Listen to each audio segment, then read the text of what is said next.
shall never lack. We have it all. Let's rise, let's get our tools, put our minds to work. Are you ready? Are you ready? Africa, are you ready? Africa. The time is now for Africa. The time is now for you. The time is now for you and I. Africa. The time is now. Can you see? Africa. The time is now. The time is now. Inspire Africa. You've been called. We're the Josephs of our time. Yeah, mama, wait. Since the world we will rise and take our place. He created you. We're the Josephs of our time. Yeah, mama, wait. Yeah, mama, wait. Yeah, mama, rise and take our place. Yeah, mama, wait. You've been called. You've been anointed. Josephs of our time. Yeah, mama, wait. This is your time. We will rise and take our place. Yeah, mama, wait. We're the Josephs of our time. Yeah, mama, wait. Yeah, mama, wait. We will rise and take our place. Yeah, mama, wait. God is the land of Africa. In God we bless our Africa. Sweet motherland, yes, Africa. You'll always belong to Africa. Mungu tusaidie. Tangala kubela wangu. Tunaomba. Sing this song. Sing that song of Africa. The time is now. Oh, Africa. The time is now. He formed you and I. Just rise. The time is now. Oh, Africa. Your time is now. The time is now. Inspire Africa. Yeah, yeah, yeah. The time is now for Africa. The time is now for you and I. The time is now for Africa. The time is now for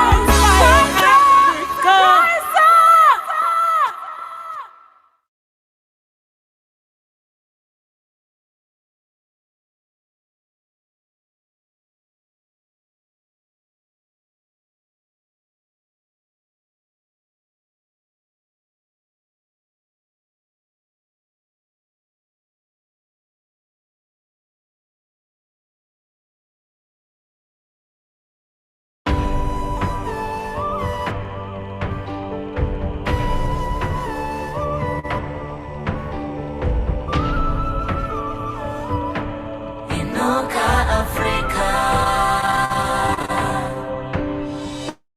Open up your eyes, lift your head up, open up your mind. You will see all the beauty of this land. You're a star. Take a look around you. What do you see? Take a look within you. You're a blessing to all. When in your time. Ọba tó ṣoore fún mi ṣoore fún wa tó ṣoore lójoojúmọ́. Ọba kọ má ti kà lẹ́yìn. Adúró gbọ̀ngbọ̀n lẹ́yìn aṣòtítọ́. Kò jẹ́ ronú ibi rárá. Inuka Africa. Sema, sema, simama. Inuka Africa. Semuka Africa, usazitali sire pasi. Maria no kuda iwe, wakakomborerwa iwe. Maruti osenga azive mwari nekuda kwe chako chiedza. Zvirima uri zvikuru. You were a star, you were born to shine. It's time to rise. Arise, arise, your light has come. Uri mwana wa mwari, creation waiting for you. Show the world your light.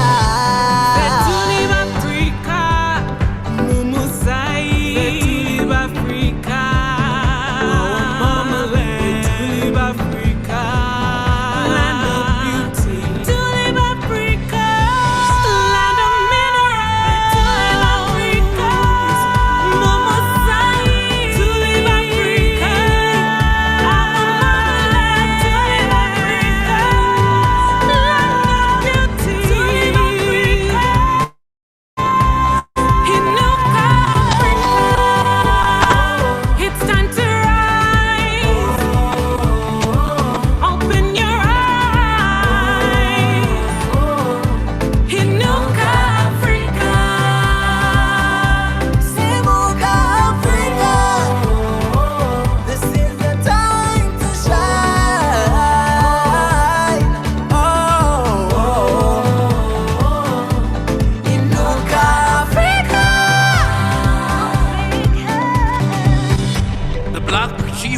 a godly favored continent. This jewel is the nucleus of the world, as it is the most centrally located continent. The black jewel is power, brilliance, and outstanding uniqueness. This jewel is gold. It is vast gas and oil reserves, diamonds, timber, fish, and great wildlife sceneries. It is vast, beautiful deserts and a unifying coastline. The black jewel uniqueness is in its color black, the very depth of all colors. It is victory. Our victory as a black jewel lies on our genuine black knees, knelt in a unified cry to the Almighty. Our black jewel will rise in Nuga, Africa. The black jewel.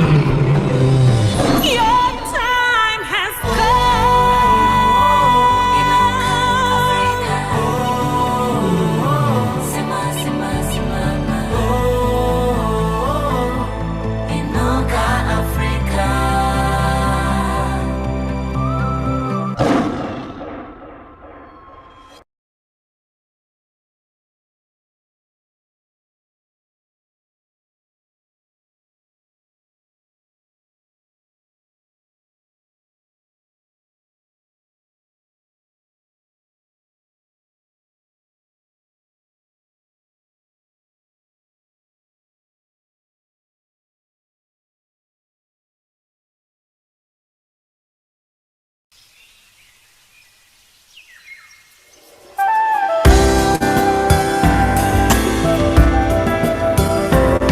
The time is now for Africa. The time is now for you and I. In the northeast of Africa, in the land of Egypt, Abraham was made rich. Father of nations was made rich. When the next generation was born, Isaac came down to Africa. And as a visitor, he left rich. We're the land that blesses all. When the whole world was hungry, Mama Africa, you gave her your food. It was Jacob you made rich. It's the whole world you put a smile. This day we stand in the land that fed the whole world. This day we're saying no more hunger in Africa. Let's rise, let's get our tools, put our minds to work. Are you ready? Africa, are you ready? The time is now for Africa. The time is now for you and I. The time is now for Africa. The time is now, inspire Africa. When young boys were killed by sword, Joseph and Mary led away. Baby Jesus they kept safe. They found refuge in Africa. When my Savior's time was nigh, Simon of Cyrene helped him. He helped him with the cross. There's a revival in Africa. Is it silver or gold or diamonds? Good weather, good people. Is it cocoa, vanilla or coffee? Life and light down in Africa. This day we stand in the land with all the minerals. This day we say we shall never lack, we have it all. Let's rise, let's get our tools, put our minds to work. Are you ready? Are you ready? Africa, are you ready? Africa. The time is now for Africa. The time is now for you. The time is now for you and I. Africa. The time is now. Can you see? Africa. The time is now. The time is now. Inspire Africa. You've been called. We're the Josephs of our time. Your mama way. Since the world you rise and take our place. He created you. We're the Josephs of our time. Your mama way. Your mama way. Your mama way. Take our place. Your mama way. You've been called. You've been the Josephs of our time. Your mama way. Your time. We will rise and take our place. Your mama way. We're the Josephs of our time. Yeah, mama.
you're a star. Take a look around you. What do you see? Take a look within you. You're a blessing to all. Well, and in your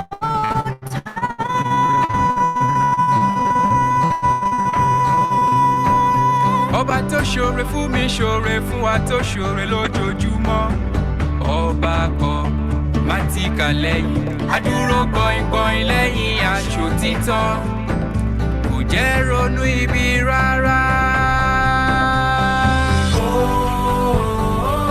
Inuka Africa. Sema, sema, simama.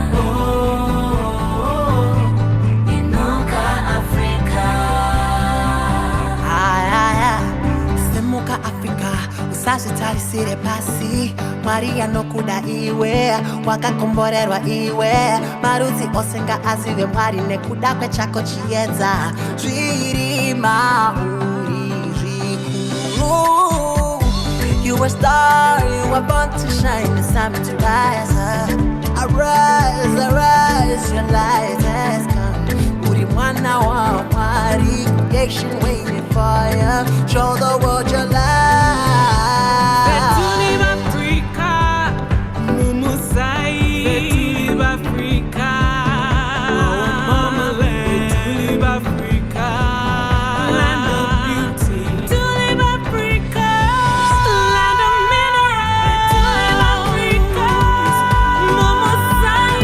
Betulib Africa, our mamaland. Betulib Africa, land of beauty. Betulib Africa, Inuka Africa. It's time to rise. Open your eyes. Inuka Africa. Semuka Africa, this is the time to shine.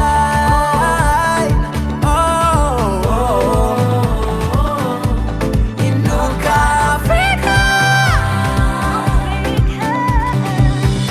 The black jewel is a godly favored continent.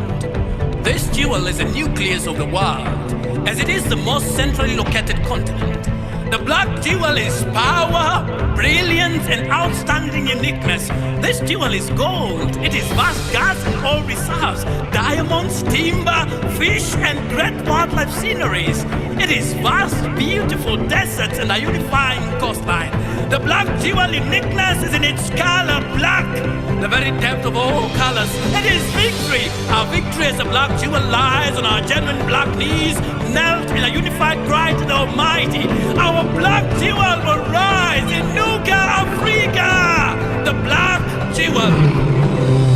Your time has come.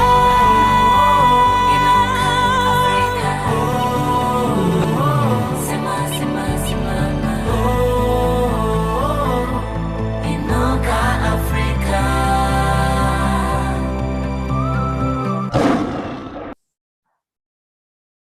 Good evening, everyone, and thank you for joining us. I'm glad that you've joined us. We are ready to start the session. Thank you for making time. We have a packed evening, and I'm sure you will enjoy the presentation. We've been at work. Number of those who have joined us into the working groups, and it's time now for us to play back to you what we've been able to do in the last few months or weeks, if you want to call it, since the conference. We are so happy to have you, and we have very special guests who will be joining us to discuss some of the things that we've been doing. We've made some consultation with a few of our friends and really high-profile people. So welcome to the session, and I'm sure you're going to enjoy this session. I'll invite our president just to maybe open for us with a word of prayer. And if there are any opening remarks that he wants to make, Mr. Paul Wafula, you're welcome to officially kick us off with a word of prayer, even as we start. Thank you, Mr. President. I hope you're ready. Thank you, Manuel. I'm sorry I won't turn on my camera. This time of day I'm in transit. But let's pray as we start. Father, we thank you for this evening. Thank you for the opportunity to meet and the opportunity for us to give accountability for what we've been doing over the past few weeks. Lord, we want to pray for a good evening. We pray for clarity.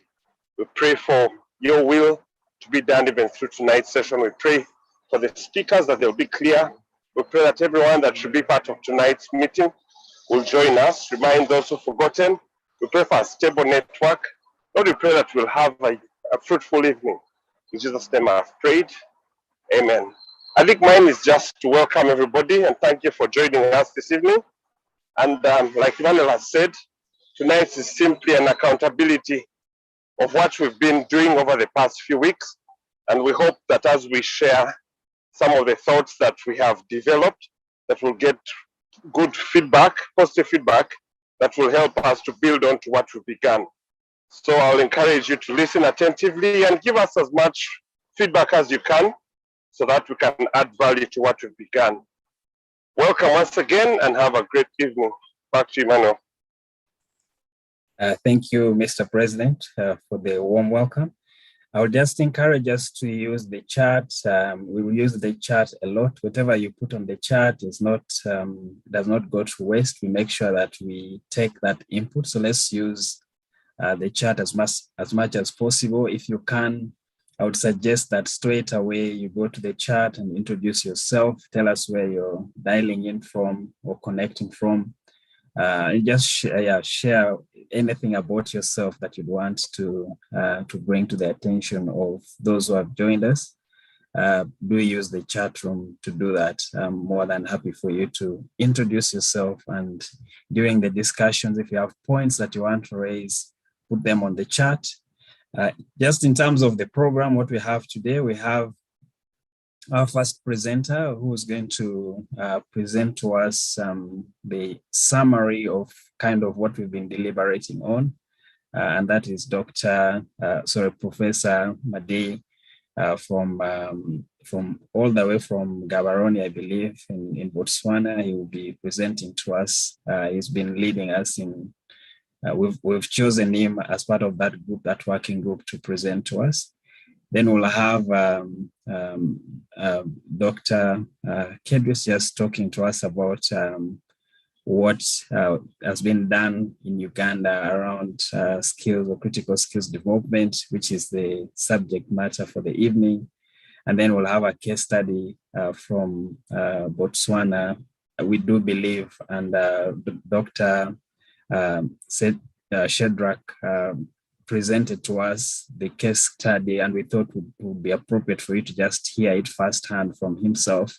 So we invited him back to just talk to us about what they've been able to do, the measurements, accountability, how they are progressing. Obviously, not without challenges. They have challenges, but we thought it would be a case study for you to listen to. At the end of those presentations, we'll then have a Q&A session where we'll then see how we connect these pieces and the kind of, that's the time when we'll expect you to ask as many questions as you can. Let's keep it as interactive as we can throughout the session. So use the chat room and do keep your questions at the end. I'll take questions. You can, if you put them on the chat, I will be moderating that Q&A session with all the presenters this evening. Without further ado, I will invite Professor Madei to introduce himself and then take us through the paper, which is the position paper that we've been able to develop. Professor, you're welcome. I hope you're ready to take us on. We'll make Professor Madei a co-host so that he can share his screen. Moderator, please, if you can. I will do that in a minute, Prof. Thank you, Okay, Emmanuel. it's done. You're welcome. Thank you, and welcome to address us. Thank you.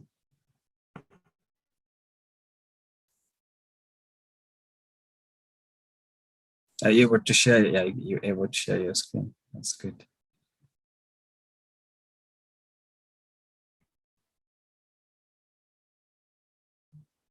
Is the screen there? Yes, the screen is there, but you need to open the presentation. Oh.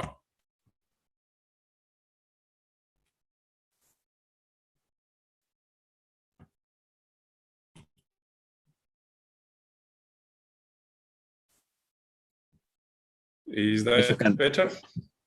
Yeah, if you can put it in, yeah, it's better. Thank you.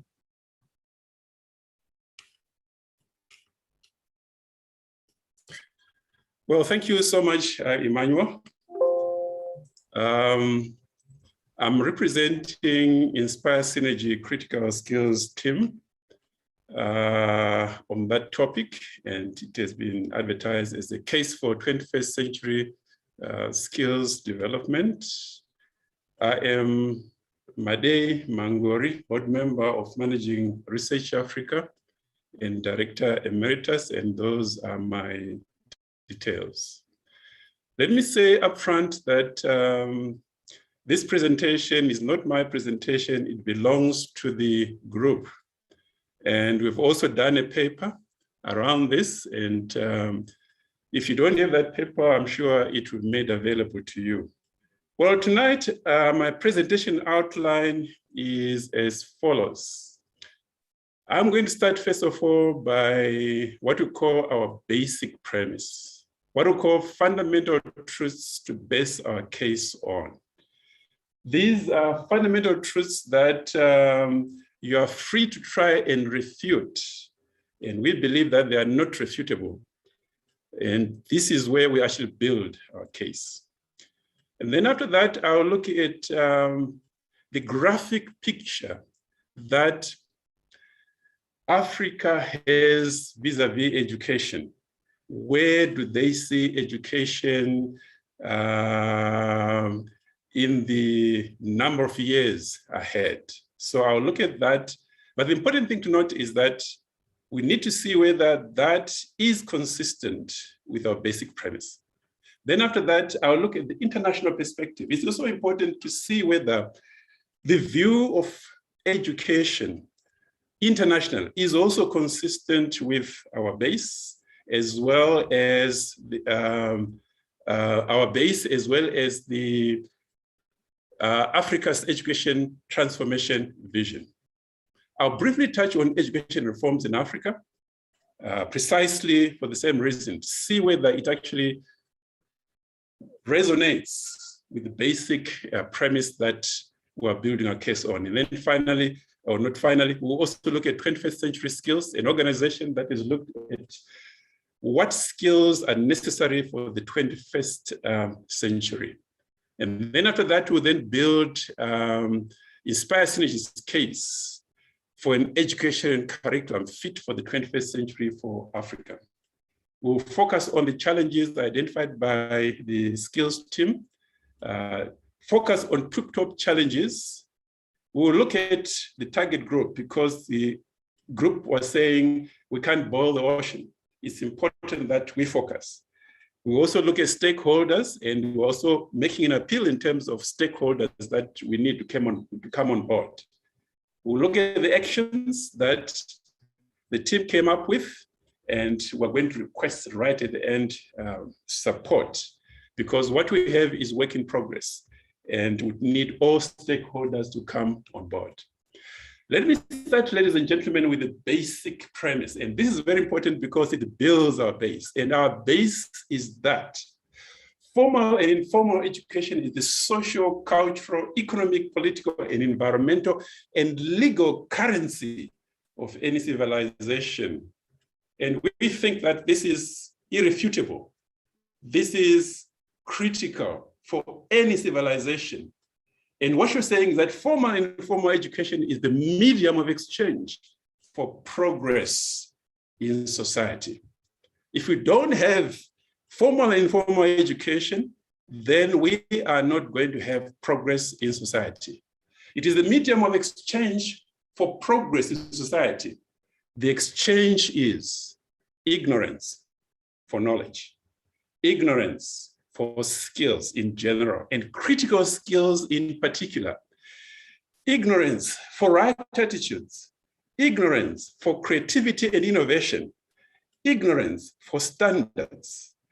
That is ignorance for progress in its various forms. Please note, if one thinks education, that is knowledge, skills, and right attitude is expensive, one should try ignorance. It is very much more expensive.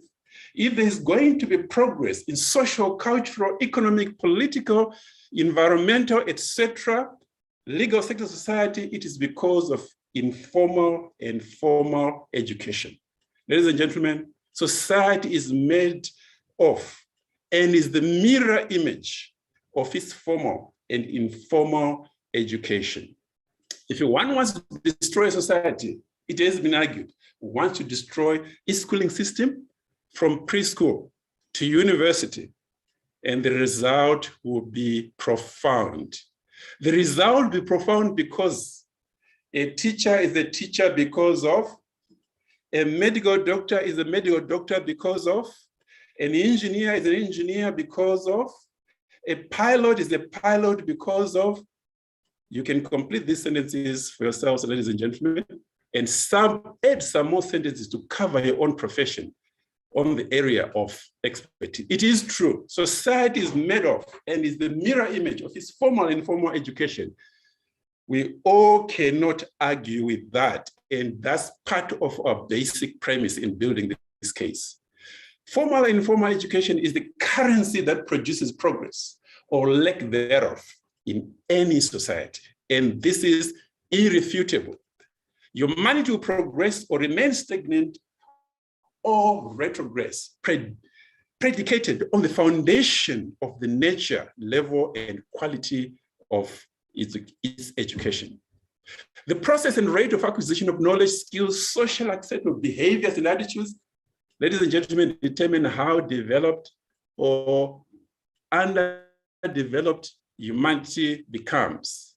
And critical to that learning and teaching processes in society is the embracing of imbibing and utilization of creativity and innovation. We only compete on the basis of creativity and innovation, creating of new ideas, new novel things, as well as adaptation. And what you're saying is that that's critical, it's part of the learning process. You're saying this vis-a-vis humanity's myriad and multifaceted problems encountered. As a result, humanity strives to carve an economic niche in existence from its environmental endowments and natural resources, which is really what society does. Ladies and gentlemen, apart from the natural God-given endowments under the earth, that is all the minerals underground, on the surface of the earth, the land, in the sky, atmosphere, e.g. the air, galaxies, solar systems, etc. Society is created, and I emphasize this, co-created, not created in the image of its informal and formal education. Look at the myriad of interventions that humanity has created vis-a-vis carving an economic niche in existence from its environmental endowments and natural resources. Ladies and gentlemen, overarching this whole process is the development of humanity itself, the development of human capital. That is the greatest resource that any country can have. And obviously, what you're saying is that education then becomes critical in that regard. Human capital development in any society is the foundation that will keep society to effectively and efficiently utilize and capitalize on its natural resources. Well, they do this through productivity, efficiency, effectiveness, production, whether it's in construction, manufacturing, etc. Issues of quality, what the customer wants, are all important. And we're saying that's part of our basic premise. This is achieved primarily through creation and use of technology. In the same way that education is the currency of any civilization, and I'm sure you can refute that. Curriculum is the currency of education. Culturally acceptable and written and oral curriculum has driven different societies since time immemorial. Programmed and written down curriculum has directed education systems internationally since probably the Industrial Revolution, if not earlier. In the same way that education is the currency of any civilization, curriculum is the currency of education in Africa, is the medium of exchange. Consequently, Inspire Synergy makes a case for an education curriculum fit for the 21st century for Africa, partly on the basis of this basic premise, which I've welcomed you to challenge it, but I believe you can't challenge it because it's the fundamental truth. Having said that, I think it's important to see where Africa is going, what AU is saying in terms of education. Is it consistent with our basic premise? Our argument is yes, it is. Well, ladies and gentlemen, you can look at those two pictures. You see that the skills, knowledge, and the attitudes required on the right, the picture on the right, as well as the picture on the left, are different. Both are in, two gentlemen are in transport. You'll agree with me that maybe the picture on the right is consistent with the fourth industrial revolution. And therefore, one would want to argue that, well, maybe where is our education? Because I talk about critical skills here. Someone would argue that maybe our education is a man riding a bicycle with a goat on their back. Maybe we need to start transforming from that to the picture. I leave that to your own thinking. But Agenda 26.3 says Africa's human capital will be fully developed as its most precious resource through sustained investments. Straight away from that statement alone, it shows that AU is consistent with our basic premise that I started with.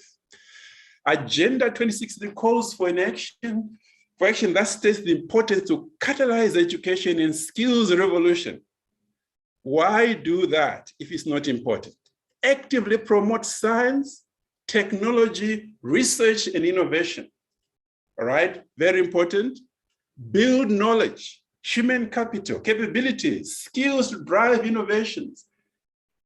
And for the African century, expand universal access to quality early childhood, primary and secondary education. Expand and consolidate gender parity in education, which means that the boy child and the girl child have equal status when it comes to access to education. Strengthen technical and vocational education training through scaled up investments. Establish a pool of high quality technical, vocational, and education training centers across Africa. Foster greater links with industry and alignment to labor markets with a view to do what? To improve skills profile, employability, and entrepreneurship of especially the youth and women, and closing the skills gap across the continent. Further call to action is to build and expand the African knowledge society. Well, you're talking about knowledge society, and you can't have that without education. Through transformation, investments in universities, science, technology, research, and innovation. And through harmonization of education standards and the mutual recognition of academic and professional qualifications, establish an African accreditation agency, develop and monitor educational quality standards with a view to expanding student and academic mobility across the continent, strengthen Pan-African University, build the Pan-African Virtual University, elevate Africa's role into global research, technology, development and transfer, innovation in knowledge and production, harness universities and their networks and their options and other options to enable high quality university education. So I put it to you, ladies and gentlemen, that Africa wants to move from where it is, which is the picture on the left, to the picture on the right.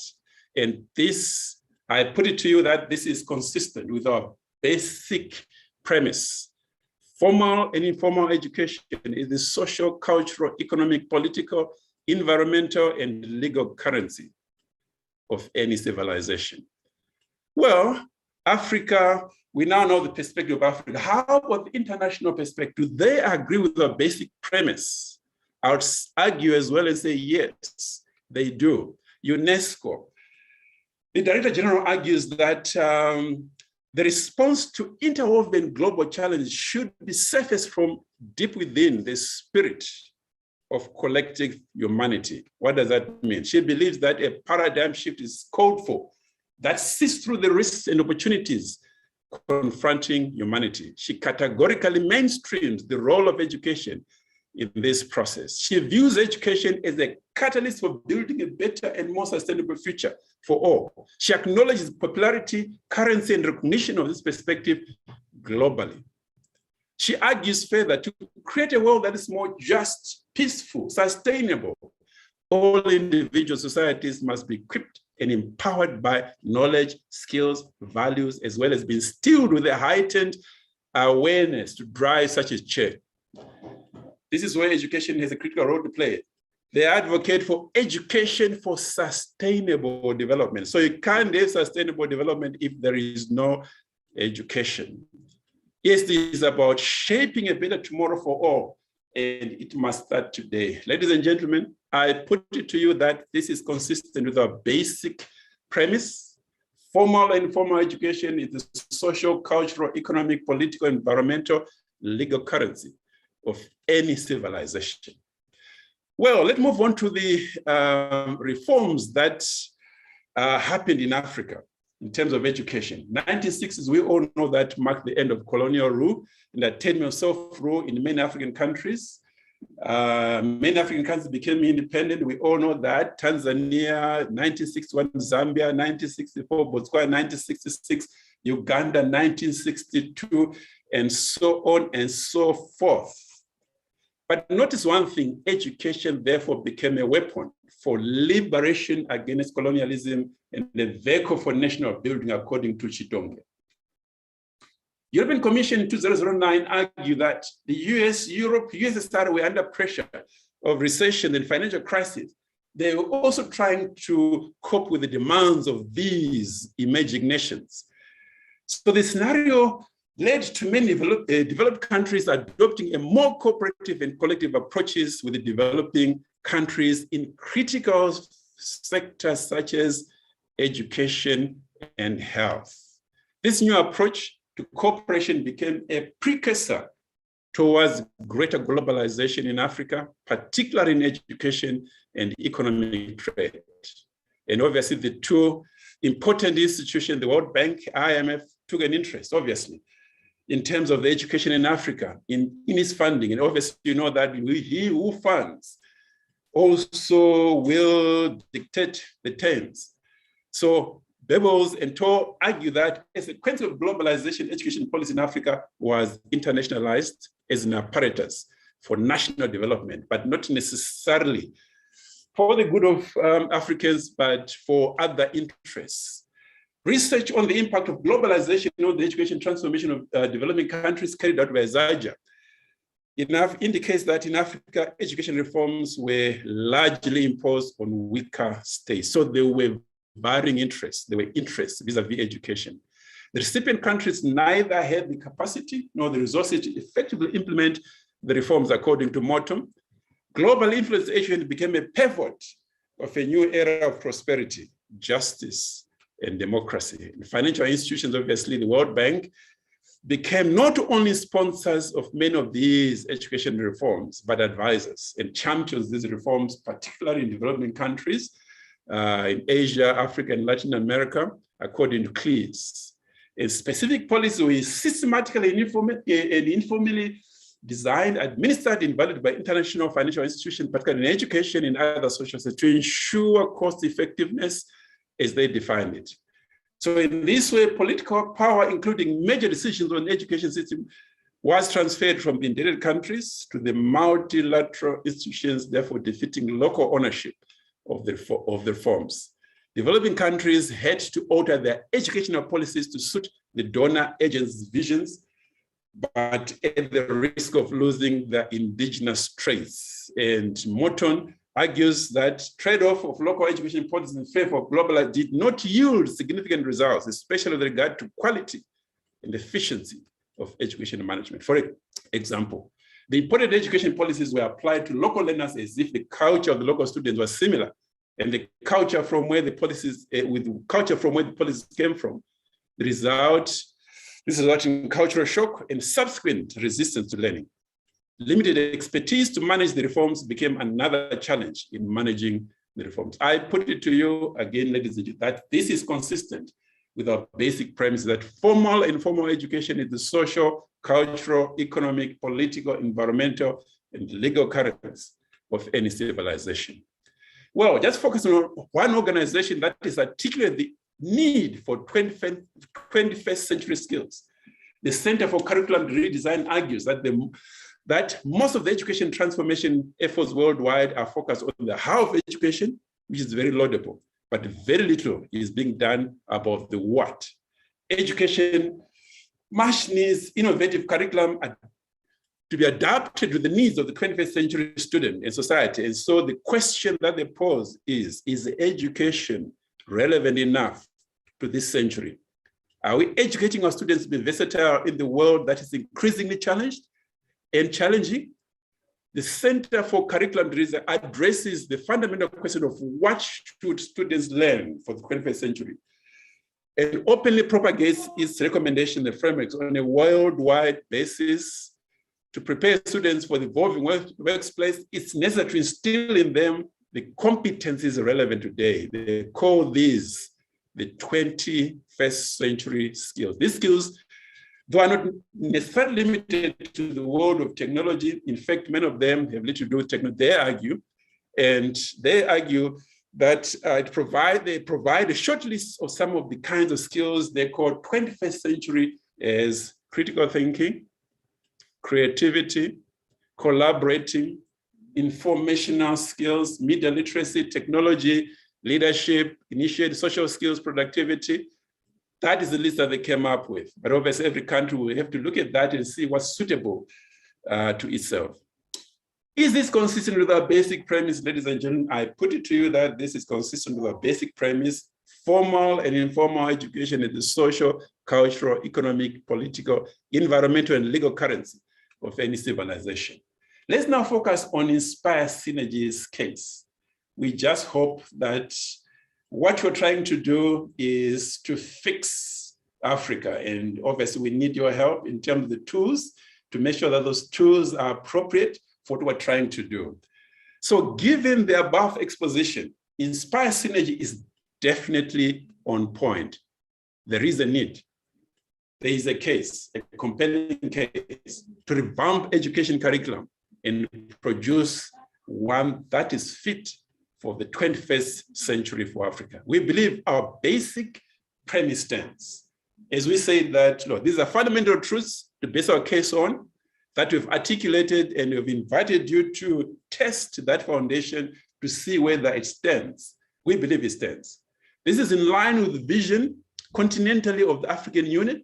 This is supported by UNESCO internationally. The Center for Curriculum Design definitely buttresses the view. We are positive most African governments recognize this, e.g. Botswana, hence we're talking about the Botswana case. So what then were the challenges that were identified by my team, this critical skills team? And there are many challenges, obviously, looking at Africa.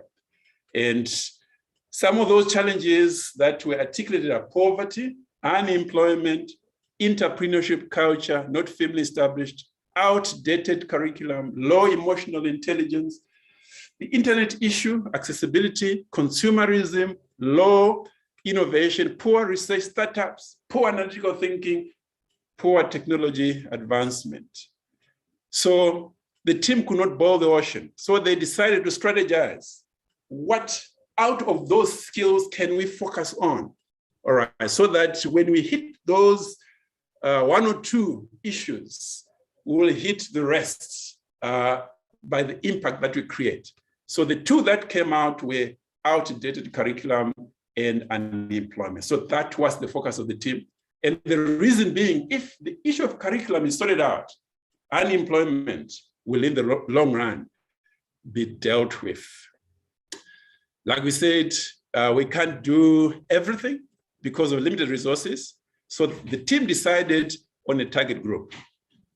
Well, the first target group is those in need of career progression, those in need of career change, children up to 12 years, students 13 to 21 years, the unemployed 21 years plus. Well, the team had to think about stakeholders who can help us. And right now we're appealing to you, ladies and gentlemen, to come on board and help us in terms of taking interest in this. Some of the stakeholders articulated with government ministries, education among others, development partners, and we need you to come on board, corporates, institutes of higher learning, universities. What actions were decided on by the critical skills team? Well, Botswana provided a case which was interesting. So the idea is to visit Botswana to see, touch, feel the implementation of education reforms, validate if the program covers envisaged target groups, obtain clarity and understanding of what's happening on the ground vis-a-vis the Botswana case, engage Dr. Shadrack Majwabe for technical and political connections Botswana, as he is the director in the Ministry of Education in charge of the curriculum reform project. Use the Botswana action plan to derive critical skills team's objectives. Visit Botswana with representatives from countries. Inspire Synergy Critical Skills team intends to expose the Botswana case to e.g. Uganda. Continue engaging the Minister of Education in Uganda at all stages. Dr. Shadrack Majwabe was asked to walk Uganda through their journey, the Botswana case, help Botswana accelerate their program. The thinking here was that the team didn't want us to take from Botswana, but also wanted to give back to Botswana. Utilize relationship with Coursera to bridge the technological gaps, as well as and when identified to have a mutual beneficial relationship that probably might also help Botswana in the process. So stakeholder support is, we need your support. We need you to take an interest in the work that Inspire Synergy is working on. And ladies and gentlemen, Botswana has been generous to share its goodies. And what you're saying is that other countries, can you help? Please don't step on our hands and not share the goodies that you might have in your country vis-a-vis education or curriculum reform. We need that so that Inspire Synergy can build a Pan-African case for education curriculum fit for the 21st century by providing more cases for analysis, e.g. the Botswana case. Identification of partners to engage with, we need support there. Help Botswana accelerate their program. Botswana's greatest need now is the development of e-content for the entire revised curriculum, as well as capacity building to develop e-content according to Dr. Shadrack Majwabe. Well, ladies and gentlemen, we believe we've made the case for an education curriculum fit for the 21st century. Here is my parting shot, ladies and gentlemen. A global and African test. About 18, 24 months ago, the world was tested by coronavirus, COVID-19 pandemic, and the world did the solutions in the form of vaccines. Sad to say, none came from Africa. However, it is heartening, heartwarming to note that Dr. Walter Otieno of Maseno University of Medicine of Kenya made a first ever breakthrough in creating malaria vaccine approved by WHO on 6 October 2021. That is the spirit, ladies and gentlemen. We need more of such breakthroughs because formal and informal education is the social, cultural, economic, political, environmental, and legal currency of any civilization. It is the medium of exchange for progress in society. Thank you, ladies and gentlemen. I'm signing off. Asante Mexit Atenda Siabonga. Thank you. And those are my presenter details. And like I said, I was presenting on behalf of the Inspire critical skills team, and all the hard questions go to Emmanuel. Over to you, Emmanuel. Thank you very much. Thank you, Professor, for the elaborate presentation. Thank you for presenting our views. We're happy. We can have some reactions on the chat, just responding to the discussion that has been positioned with us. I did promise that we'll have a Q&A session at the end. I will support you, Prof, when that time comes as part of your working group. But thank you very much for those opening remarks and making our case. I hope the case has been made. And thank you for ending on the plea for support. We can't do this alone. We believe that as Inspire Synergy, will create the connections, but this work needs to be done by all of us on this call and the key stakeholders that we've identified. So we look forward to building partnerships with organizations who would take in interest on this specific subject. And we also recognize that there's already work that is going on. We're not going to start from scratch. We've made that very clear to ourselves. We're not going to start what is already, we'll plug into what is already currently ongoing and just enhance or provide the support that is required to accelerate whatever programs that are running within the different countries. But we want to make sure that we provide our own input into those to accelerate, purely acceleration, nothing new that we want to create, but where it doesn't exist, definitely we are willing to roll our sleeves and create whatever is required. We are already having discussion with some key stakeholders, both globally and in the continent, across the continent, to get that support. So we're quite positive that we are making some good progress. And this has been a work of less than, I would say, 10 weeks since we had the conference. I think this was a September, October working that we're now presenting you. So a very short time, but very productive time. I'm sure you would admit that, having seen the output. There's a comprehensive paper that is also available plus this presentation. We'll make sure that's available. It's not a secret. We want to make sure that it gets to the right hands or to the different people who would want to access and use this. It's my opportunity now to introduce our next speaker, who will be making a case for Uganda, Dr. Kedris. Thank you for making time for us. We really appreciate you making time in your busy schedule to be with us. I'm sure we'll learn a lot from yourself this evening. Dr. Kedris is a Director, Education Standards in the Ministry of Education and Sports. She has worked with the ministry for over 30 years and grown through the ranks. She's the current chair of Scripture Union Uganda, and she's the head of laity at All Saints Cathedral. She's a woman of God, full of wisdom. Thank you, Dr. Kedris. Will enable your speaker. Welcome to address this panel. Thank you so much.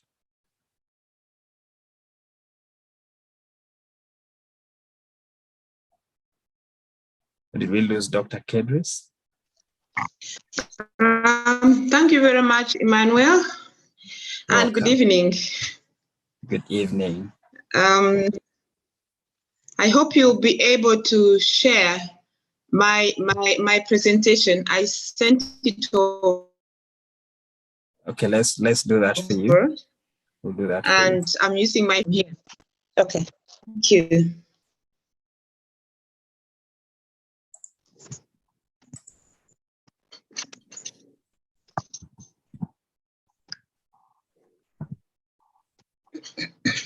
Just 1 second.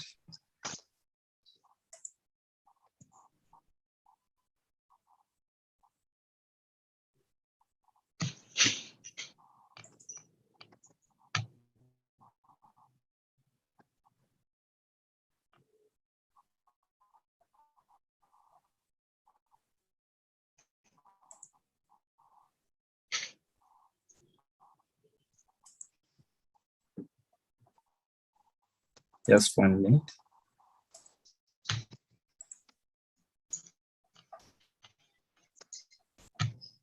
Peter, are you able to open it from your side?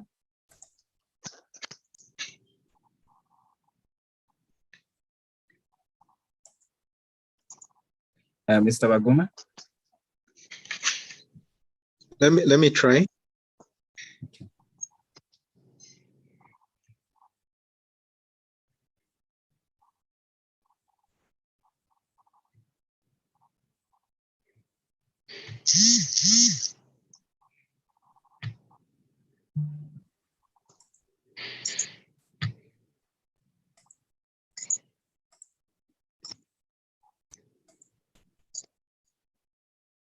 Okay, in the meantime, we'll make you co-host as well, Dr. Kevis. Okay, thank you.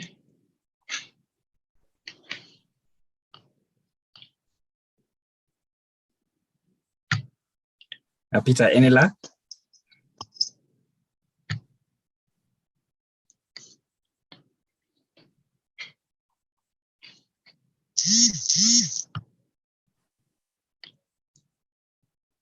Dr. Kevis, I think you can share from your side if you have it handy, because we have given you the rights to do that if you can.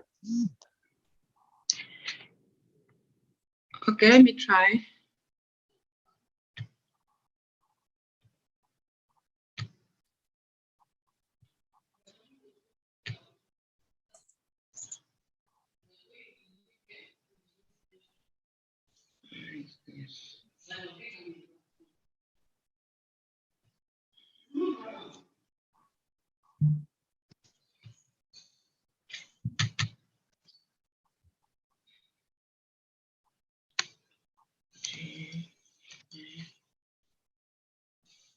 In the meantime, let's keep the comments coming and questions for Professor Amadei. Let's keep the questions and comments. We're taking note of that. Definitely we'll revisit that when we go back to the Q&A.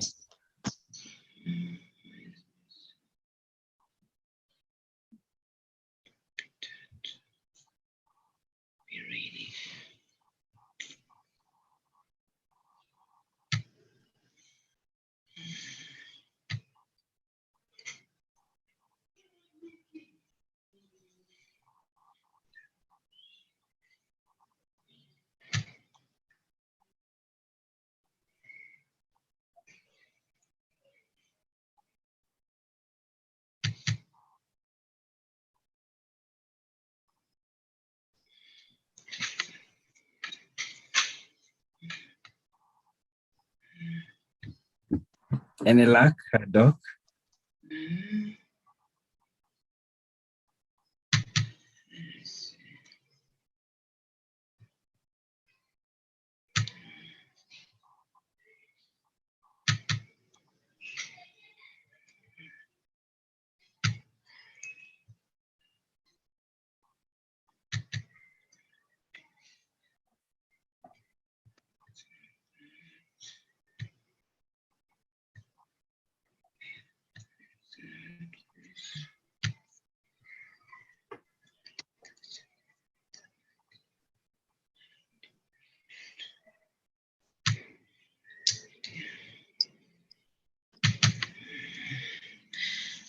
Peter, are you succeeding? Peter? I think is struggling to open the format. Sorry. Check.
Doctor, maybe you can start to talk through it as we try and assist you where we can.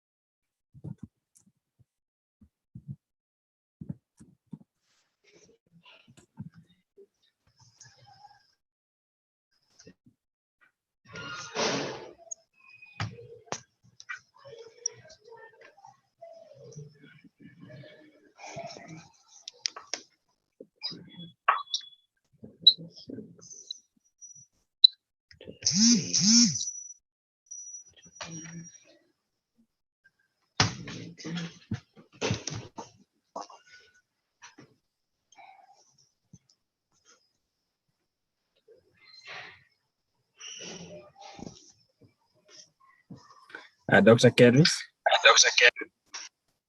Hello. Don't know what happened. Hello. Yes, Dr. Kedris. My laptop has gone on strike, so I've been using my phone. That's why I thought it would be shared from that end. Okay. So I don't know, how do we move forward? Just, I've sent you my email on the chat. If you can email it to me on the format that is open, I'll be able to share it as Peter tries to figure out.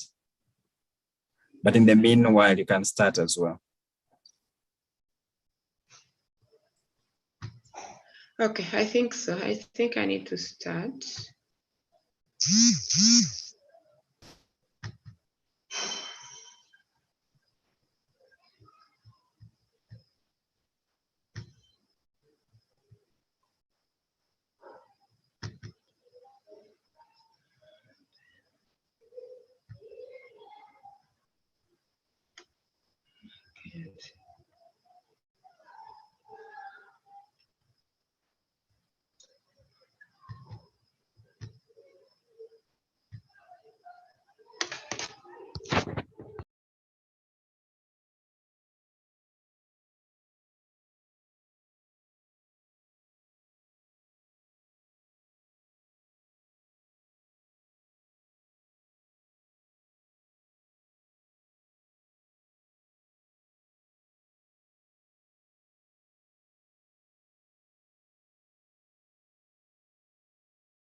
Okay, we'll just have a quick musical interlude as we figure this out. Apologies, friends, for the technical glitch. We'll just do that as we try and figure this out. Just give us 3-4 minutes to do that. In the meantime, we'll just play the Inspire music.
The time is now for you and I.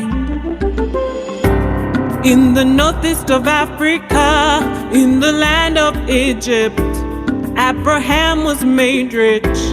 Father of nations was made rich. When the next generation was born, Isaac came down to Africa, and as a visitor he left rich. We're the land that blesses all. When the whole world was hungry, Mama Africa, you gave her your food. It was Jacob you made rich. It's the whole world you put a smile. This day we stand in the land that fed the whole world. This day we're saying no more hunger in Africa. Let's rise, let's get our tools, let's put our minds to work. Are you ready? Africa, are you ready? The time is now for Africa. The time is now for you and I. The time is now for Africa. The time is now, inspire Africa. When young boys were killed by sword, Joseph and Mary fled away. Baby Jesus, they kept safe. They found refuge in Africa. When my Savior's time was nigh, Simon of Cyrene helped him. He helped him with the cross. There's a revival in Africa. Is it silver or gold or diamonds? Good weather, good people. Is it cocoa, vanilla or coffee? Life and light down in Africa. This day we stand in the land with all the minerals. This day we say we shall never lack, we have it all. Let's rise, let's get our tools, let's put our minds to work. Are you ready? Are you ready? Africa, are you ready? Africa. The time is now for Africa. The time is now for you. The time is now for you and I. Africa. The time is now. Can you see? Africa. The time is now. The time is now. Inspire Africa. You've been called. We're the Josephs of our time. Yeah, mama, we. Since the world we will rise and take our place. He created you. We're the Josephs of our time. Yeah, mama, we. Yeah, mama, we. Yeah, mama, rise and take our place. Yeah, mama, we. You've been called. We're the Josephs of our time. Yeah, mama, we. Your time. We will rise and take our place. Yeah, mama, we. We're the Josephs of our time. Yeah, mama, we. Yeah, mama, we. We will rise and take our place. Yeah, mama, we. God bless the land of Africa. In God we bless our Africa. Sweet motherland, yes, Africa. You'll always belong to Africa. Move on to society, yeah. Tangala kubela wamu, tunaomba. Sing this song, sing this song, Africa. The time is now, oh Africa. The time is now. He formed you and I. Just rise. The time is now, oh Africa. Your time is now. The time is now. Inspire Africa. Yeah, yeah, yeah. The time is now for Africa. The time is now for you and I. The time is now for Africa. The time is now for Africa.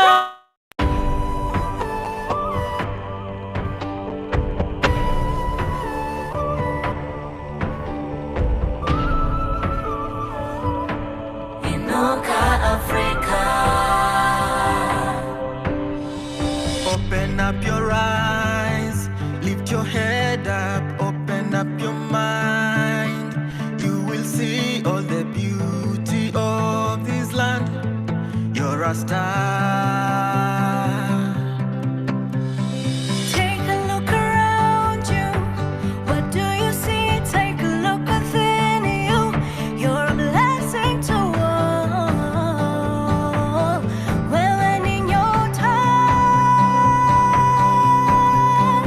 ṣoore fún mi ṣoore fún wa tó ṣoore lójoojúmọ́.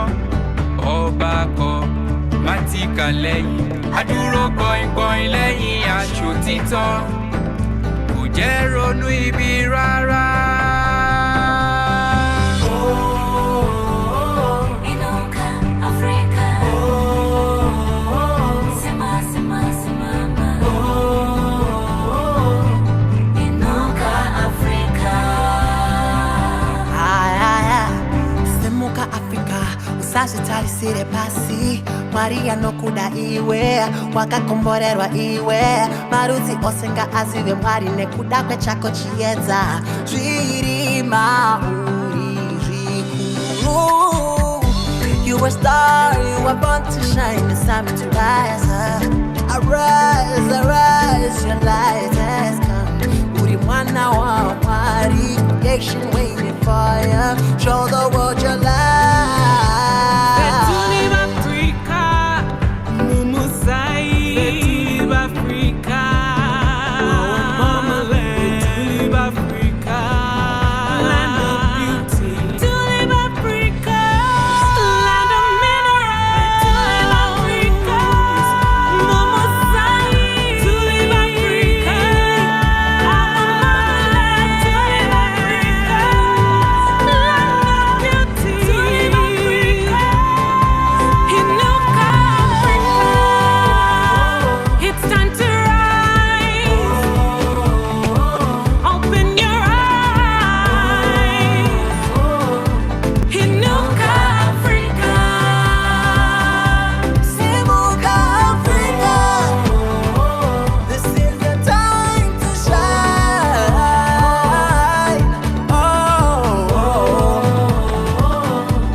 Is a godly favored continent. This jewel is the nucleus of the world, as it is the most centrally located continent.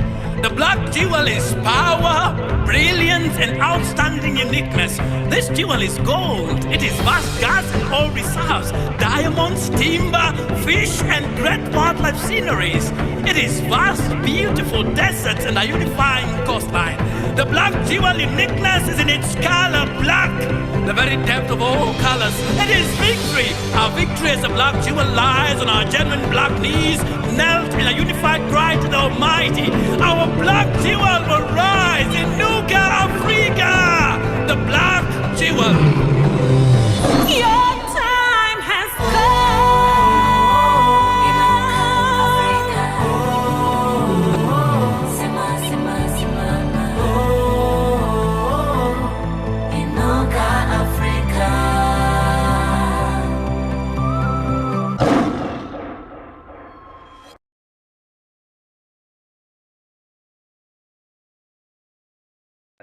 Thank you for the interlude.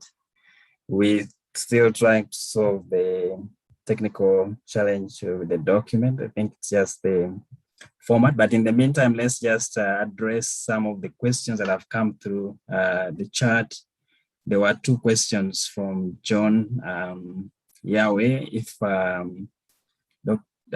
Professor Madi, if you can come back online to address that question, and I think I'll support you as well. I also saw a very good friend of mine from Israel, Dr. Amos Bahrain, is one of our identified stakeholders or people who want to collaborate with. He might be able to give us even better insights on this question. So I'll ask Professor Amos to also maybe comment. But the question really is around the ability, the poor kind of accessibility that we have within the continent. Most of the solutions that have been built obviously are built, you have to access them over the internet, while for the continent, we have mobile phone penetration. So the question is, what can we actually do to solve for that specific challenge? Should we want to virtually accelerate these critical skills development or acquisition across the continent? So I don't know if Professor Made, you have a quick question, response to that. And then I'll ask my good friend, Professor Dr. Amos, to to share his views. Professor Made.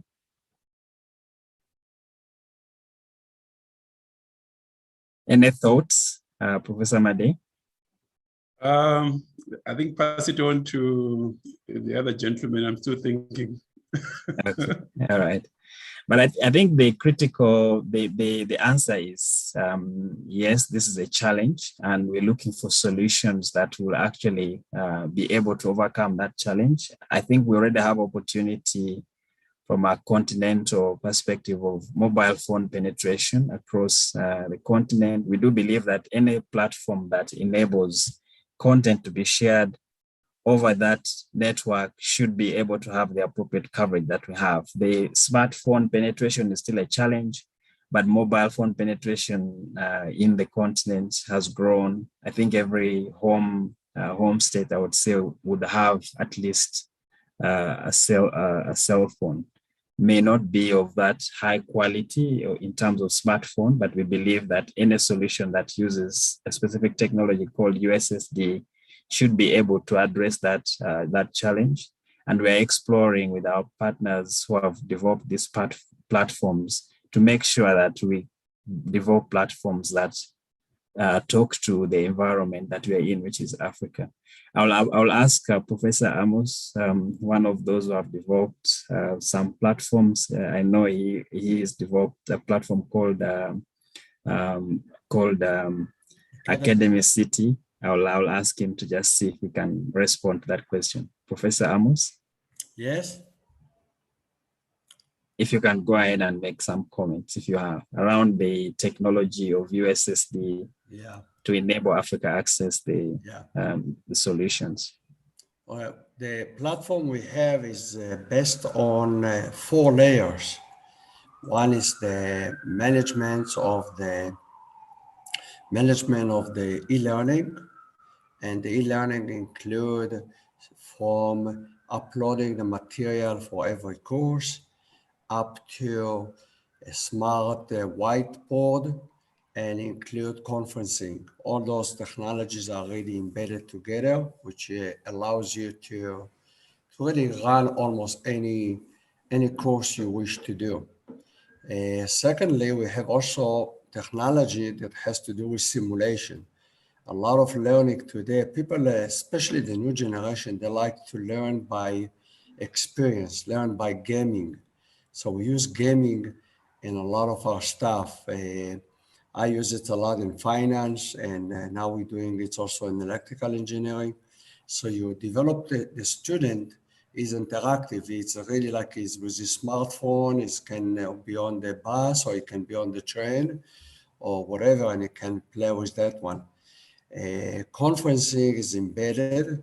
It's even really working much better than even the Zoom. In a Zoom, you're basically conferencing only. There, we are also sharing all the material online, but that's really more detail as time goes by. We have very good success with in Uganda and Ivory Coast. We tried all those technologies. It works beautiful. Thank you, Professor, for obviously the key is how we enable that technology over the platforms that we have in the continent. I'm sure we can explore that instead of over the internet using US. But thank you for your input. Dr. Kedres will come to you now for us to proceed. Are you ready? Any success? The document is password protected, so we can't open it from our side, actually. Anyway, I think I will start, and then I will try and send this document when we've finally succeeded with it. Thank you.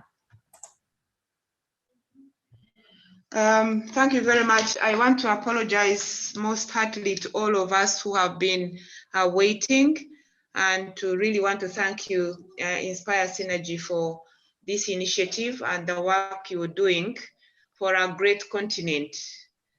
I was asked to share on the critical skills development and to use Uganda as a case for this. So I'll quickly share what we are doing as a nation, and especially through the Ministry of Education and Sports. I'm sure all those who are on this call tonight know that Uganda is one of the countries in the world with the highest rate of population growth, which has been averaged at about 3.2% per annum. And that gives Uganda one of the youngest populations across the world. Now, this has great implications for education. One, as a human right, all these children who are being born need to go to school and learn and acquire competencies that can make them useful citizens in future. But it also means that in terms of getting quality education, it gives us a moving target. That's not far going. Uganda has a vision as a nation, Vision 2040, which is focusing on transformation from peasantry to modern and prosperous Uganda. And it's clearly recognized that education forms a key pillar in realizing this vision. Therefore, as a country, we acknowledge that it's only when the products of the education system have appropriate competencies, values, and attitudes that we can be able to transform our nation, that we can be able to move from where we are to where we want to be. So Uganda as a nation, through the Ministry of Education and Sports, is interested in making sure that our education system produces job creators. This has been made even more critical during these 2 years of COVID-19 pandemic, becoming extremely clear that it's only when you are able to think and create something that you'll be able to survive in the current harsh environment, not only nationally, but globally in which we live. So we have been for some few years, and now especially during this COVID-19, looking at the fact that our learners should think critically and creatively. Thinking critically and creatively, so that you are not held up in a box in a straitjacket, but you are able to create solutions and move forward. They should be able to manage themselves as well as work collaboratively with other people to achieve their goals and objectives. To be able to think outside the box and solve problems and come with solutions that benefit themselves and the people around them. So it's important as a country that we educate our young people and emphasize the development of those critical skills that will give them competitive edge in this 21st century, which is definitely ruled by ICT and science. And this edge, this fourth industrial revolution, which finds us as Uganda and I think most of Africa still struggling in reality and a kind of the second industrial revolution, we are bombarded with the fourth one. And so we have to do a lot of catch up and integration to get us where we are. So what have we done as Uganda? In 2019, the Cabinet of the Republic of Uganda approved the TVET policy to facilitate skills development for the growing industrial sector in our country. We have also, for the last 6 years, been implementing a program called Skilling Uganda, which was meant to help develop practical skills for the quick products that we can think about through carpentry, building, hairstyling, business, and several other skills that children and young people can learn and be able to get products, be able to employ others who can't, but also to earn an income and progress. For us to be able to get the skills we want, the curricula have been reviewed I was glad to hear from Professor one of the two things they actually found out that would lead transformation. And one of them is curriculum development. I cannot agree more, because for the last almost 10 years, we have been trying to review our curricula to bring on board skills, both the hard skills, but also the soft skills that will enable the outcomes or the products of our education system to be able to fit in this 21st century. So there's been a lot of review at the pre-primary level to help young people before primary to start developing those critical skills that they would need not only to learn, but also to progress and to be productive. A curriculum was reviewed at primary, and recently we had a curriculum review at lower secondary, and we have also had review in tertiary institutions, especially TVET institutions, to make all our curricula competence-based. The reviewed lower curriculum of secondary incorporated the generic 21st skills, values, and attitudes. These were embedded in this lower secondary curriculum, which was approved by Parliament at the beginning of 2020. We have also worked with some of our partners, especially the British Council, through what is called Connecting Classrooms program, to trial out some of the approaches to developing critical skills in the 21st century.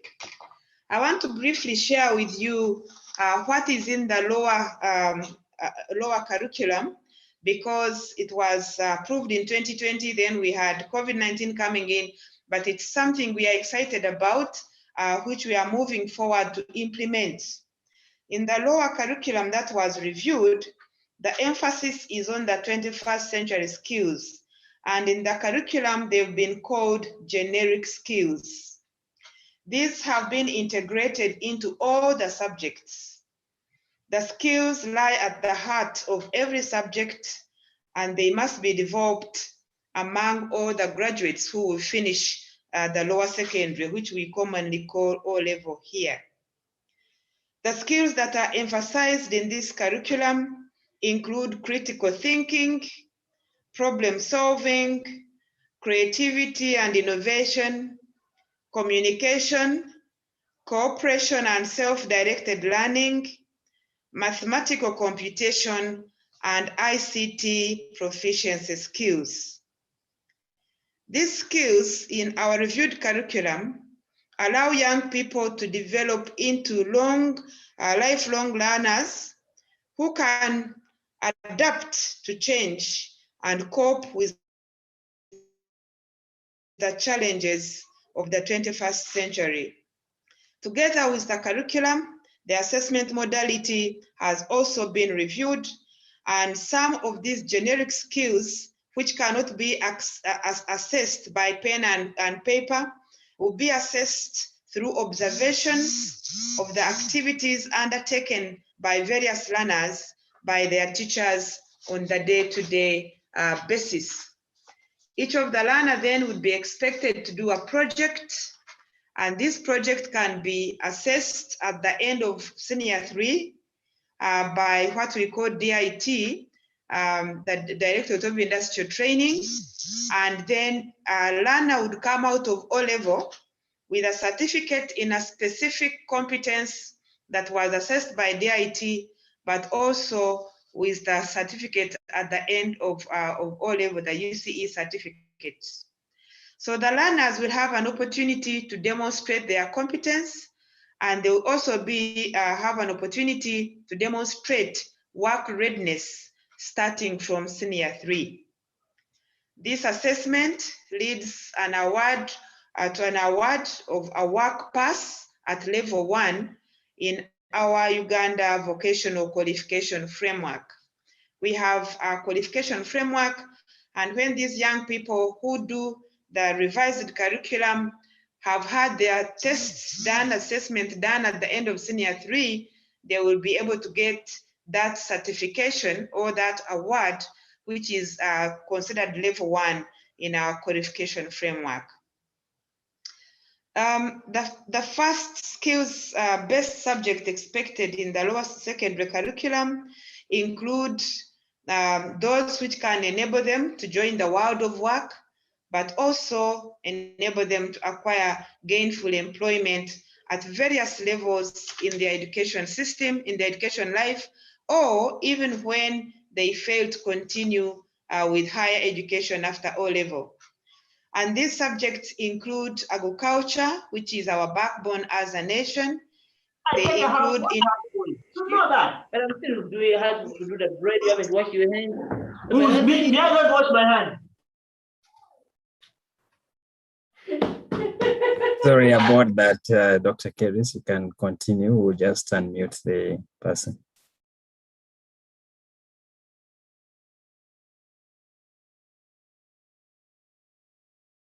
I think you're on mute, Dr. Keris. Sorry. Yes, so the key subjects, the first set of subjects that will be able to help learners to come out of the O-level stage and enable them to join the world of work or even gain gainful employment include agriculture, entrepreneurship, fine art, ICT, performing arts, physical education, technology and design, nutrition and food technology. But all the subjects on the subject menu in our revised curriculum, they all promote critical thinking and problem solving.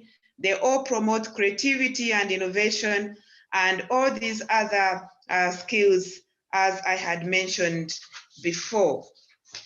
As I mentioned a while ago, Uganda partnered with the British Council Connecting Classroom program, and we have had some trainings that will help our teachers to teach a competence-based curriculum that would teach a skill-based curriculum. Under that partnership, 4,486 teachers, 2,100 head teachers have been trained on how to embed and develop core 21st century skills in the teaching they do. 44 officials from Ministry of Education and KCCA, 145 members of National Curriculum Development Center have been involved in these trainings, teacher and trainer education department, and several other people have been involved in this initiative in our collaboration with British Council. I'm sorry that I cannot share my slides because what follows actually has a lot of pictorial, and one of them shows the professional development unit structure, which starts with planning and goes through up to assessment of the skills attained by the teachers and the head teachers who undertake this training. When this training was piloted out, as I've said, the 21st century skills which are embedded in the curriculum were the ones on which this training was focused. And it has critical thinking. It has, so it is based on these competencies or these skills, these 21st skills, but the training itself considers looking at various perspectives, looking at solving non-routine problems, looking at the deep structures of thinking and reasoning and responding to questions for children, but also it has the evaluation of the evidence that is got out of that training. So this training looks at what we normally call the Bloom's taxonomy, but now helps teachers to see how do they move from the simple thinking and simple questioning to the deeper questionings that will help children to think, to reason, to find solutions, to collaborate, to work together with their friends. And through that training, These skills are given to the teachers, and the teachers move on and share these skills with the learners in school.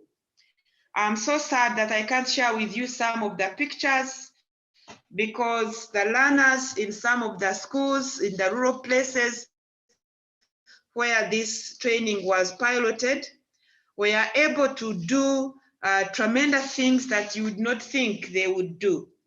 They were able to change what we call garbage into useful materials. They were able to innovate things. They were able to work together and collaborate in groups, form teams by themselves, and through the teams, be able to develop their leadership, choose leaders among themselves, and rotate that. And a lot of work was done in the pictures that I had put down to share with you in this presentation. So what I'm trying to say is that Uganda is awake to the fact that the children we are educating now, we are educating them for jobs that are not yet created.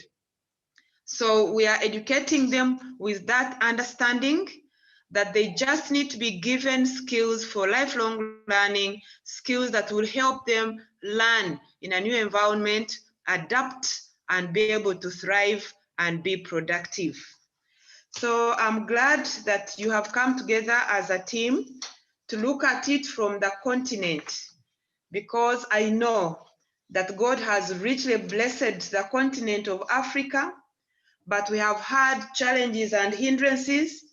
The greatest of them are challenges of the mind, the attitudes, and so the focus on transforming these attitudes, transforming our thinking systems, helping us to realize that we have actually what it takes in terms of the cognitive capacity to do great things. This is going to help unlock most of our learners and young people's minds. And once that is done, we have no doubt that Uganda and Africa will take its position in this world, in this fourth industrial revolution, and be able to do great things.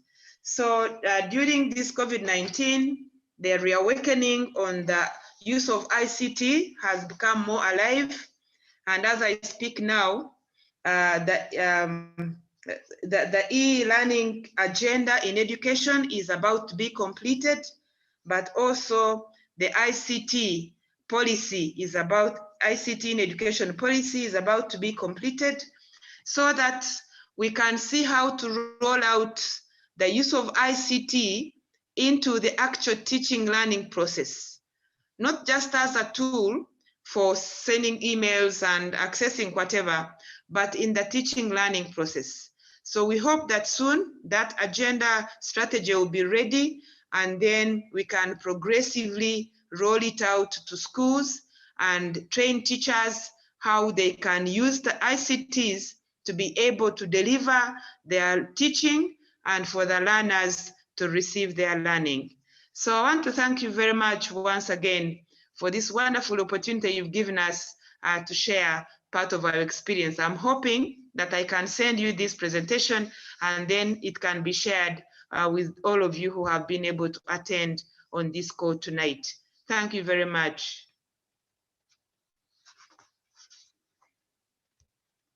Emmanuel? Thank you so much, Dr. Kedis. I think that was wonderful. Despite the challenges, very clear what Uganda is doing. The one thing that really makes me happy is that I think we are all aligned. If you look at the case that we've made to what you're already doing, I'm actually glad that there's a big alignment in terms of what we're trying to do. And we can only help and accelerate this work that you've already started. Thank you so much for your presentation, and apologies for the presentation. We'll make sure that we distribute them. If the guys can just share their emails, we'll make sure that they have both presentations and the white papers that have been prepared for them. We'll open it up for questions, if we can. I will open up for questions. I know that Dr.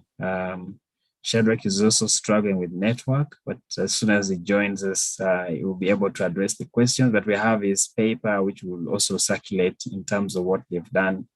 Professor Made, I don't know if you have any, if you can do a summary of the Botswana case, a quick summary for the guys as we take the questions. Emmanuel, I think I'll do injustice. I know. Not attempt that. Okay, now that's in order. Let's not dilute the content. We'll try and see if we can get him online. But in the meanwhile, we can ask Dr. Kebi some questions. The floor is open. If there are questions, you can post them on the chat, or you can put up your hand. We'll give you the opportunity to ask the questions.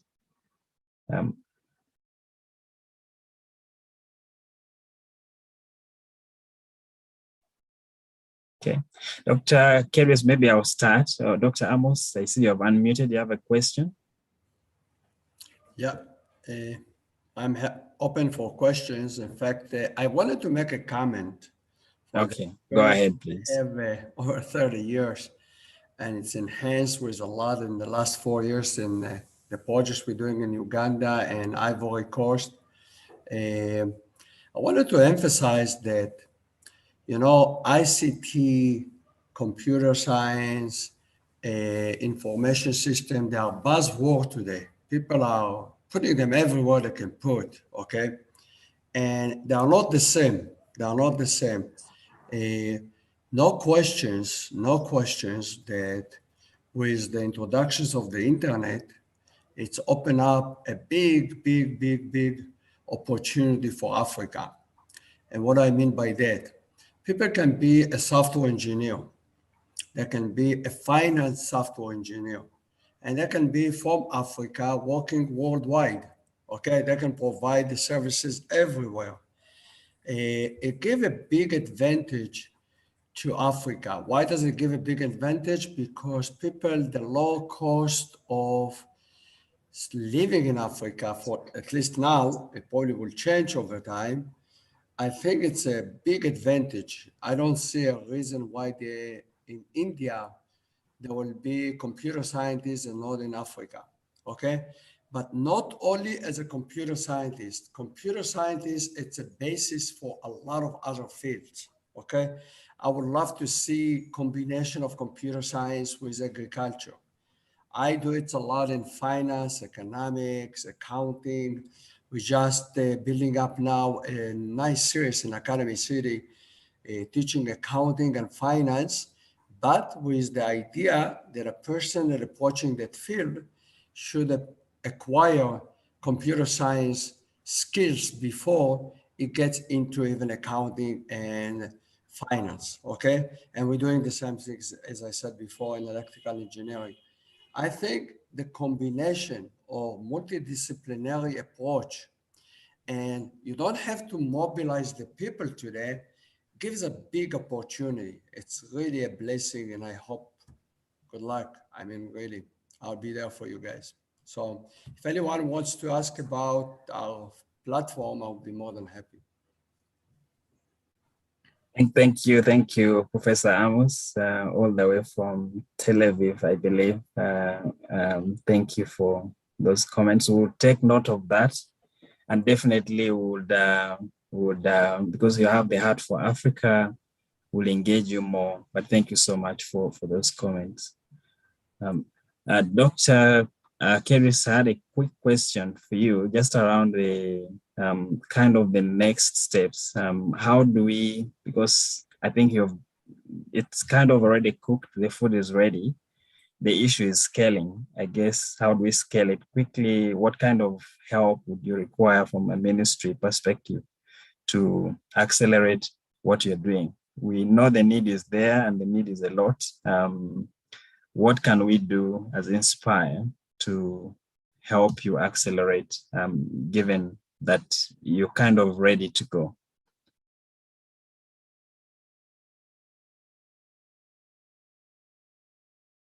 Dr. Kedris? Emmanuel, I also see another hand by John Mutebe. Maybe we listen to him first.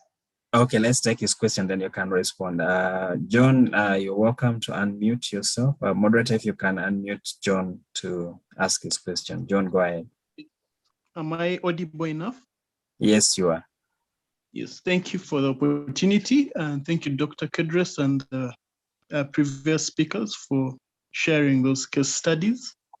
I would like to direct the question to Dr. Kedris in terms of the TVET programs all over the country. Have they been scaled to places like Northern Uganda, Western Uganda?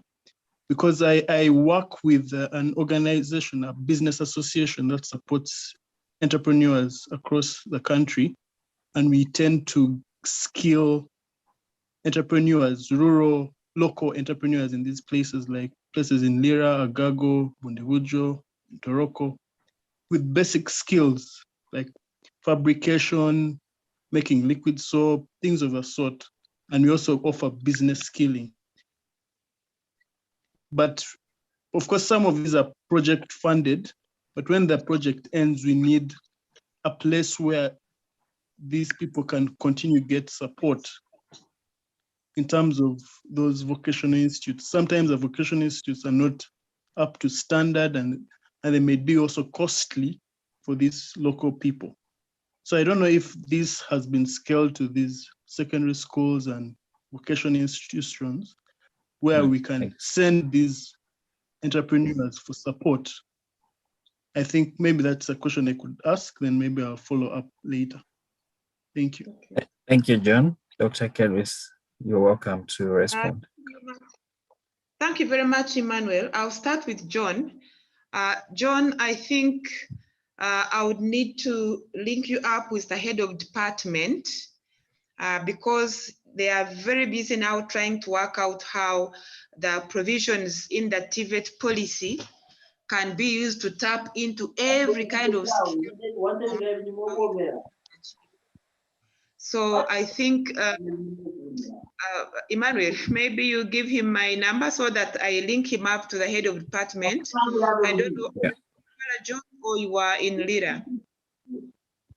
We'll I do am that. based in Kampala, but I do Excellent. work in different places. Yeah. I can link you up with the head of department for TVET so that she explains to you the current processes, and then you'll see how what you are doing can fit into what they are actually trying to work out. And it sounds exciting because from when we meet in top management, her presentations indicate that they are now working out a system of how each of such skills can be encouraged and assessed and recognized. And I'm sure that they will be very, very helpful in answering your question. Thank you very much. Yes, Emmanuel, of course, your name is very special to me. I started off with a set of boys and one of them is Emmanuel. So you qualify to be my son straight away.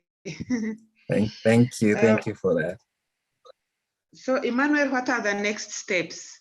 I think we need to meet and see what would be the entry points of some of these.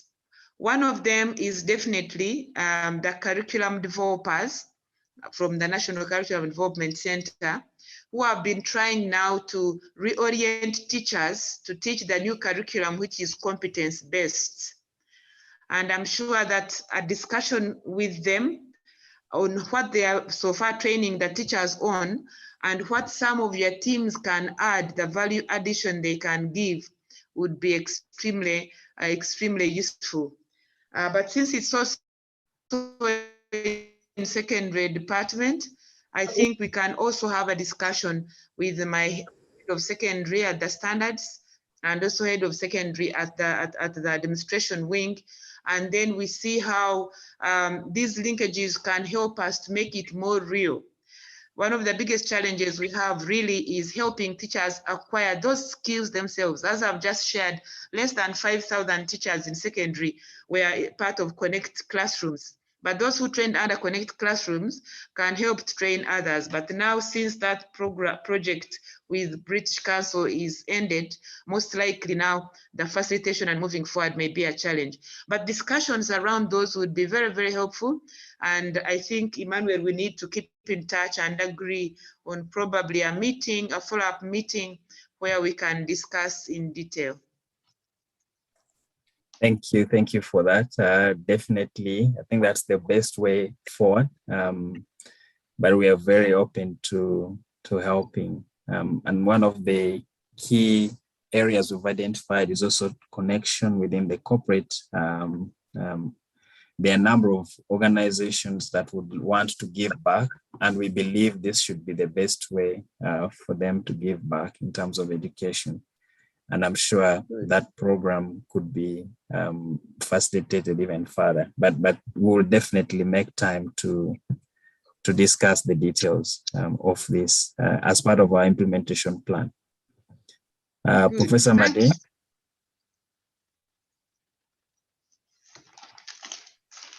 I see your hand is up. You can, yes, please go ahead. No, just a quick question. How can the stakeholders we have help us build a Pan-African picture in terms of curriculum? We do have Botswana, even though they're not here today, or maybe they're still trying to join, and Uganda. How about other countries? I was wondering whether any stakeholders would enable us to have access to other countries in terms of getting similar case studies done.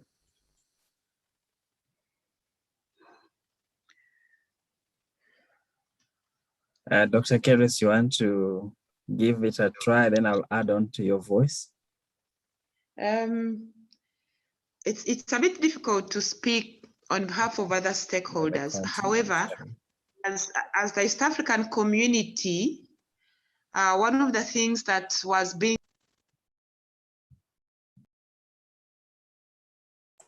Sorry, you've gone on mute, Dr. Keres. Oh, sorry. I was saying that it's a bit difficult to speak on behalf of other countries when you've not been authorized. But one thing I know is that as East African community, there was effort to harmonize the education system, not to make them the same, but to harmonize them. So maybe at the East African community level, that would be one of the areas, entry points that would be able to bring in a bigger part of Africa. If we add Southern Sudan, that makes us 6. And I think if the 6 countries now can either all come on board or we know what is happening there, I think that would be quite useful. So maybe, Emmanuel, I don't know whether it would be possible to visit our ministry in charge of East Africa and see what can be got from there in terms of information that will help us to see how to progress on. I think that's a great idea, and thank you for the suggestion. Professor Made, I do believe that even as we try those avenues, if we can implement this through these 2 countries and we embed it well, it will be a case for the other African countries to follow. Beyond that, we've also created networks across a number of countries, including Nigeria, Ghana, South Africa, and I believe Kenya. We are already beginning to create that connection with those countries. But we do believe that if we get it right in 1 country or 2 countries, it's much easier to then support the other countries and foster that collaboration. I think that is critical. But definitely what you're asking for is stakeholder engagement. So we have to engage with those stakeholders on a continuous basis. And these synergies, if we have, like we're going to, Dr. Keres, our commitment is to create the synergy between Uganda and Botswana. That's how this will evolve. And that's the revolution that we're hoping to see in the continent. But I do believe that there are a number of stakeholders that we still need to engage. That would be my take on the question. It's not something that we can just kill in a day. It's going to be a process, but we need to start somewhere, because you can look at the continent and you're just overwhelmed by the sheer size and the politics that you have to navigate across each and every jurisdiction to actually be able to position this and sell this. I think the advantage we have is that everybody has realized this is something that needs to happen. You did also present on the case within the Africa Union. I'm sure we will start to engage at that level as well. Once this is going, we can go back to AU with a proposal that this aspiration that you have, it's already in motion. How do we get your support to rally the other countries? So I think there are a number of ways that we can actually engage to foster that. But we do believe that there's need for us to start, and we'll start with the coalition of the willing, those who are willing to implement. And maybe, Emmanuel, now that you've talked about African Union, I know that they have they have a strategy, I think up to 2050 or something. So maybe getting that strategy and reading through would help inspire Synergy to see what are those areas that could be used for one to push through the African Union. And usually when it's through the union and countries sign into it, it becomes a bit easier to implement. Absolutely, absolutely. And I think in our case, we've actually referred a lot on what has been their vision, 2063, I believe. Which will help us create that alignment with them. All right, there was a question around, and Dr. Kedris, I'm not going to, I think we try to address this issue of network. This is a problem across the continent. It's not a Uganda problem only. We need to ensure that we work around these challenges, I would call them. In our case study, we refer to this as challenges, the issue of accessibility of network and connectivity. It's an issue that is not a Uganda specific issue.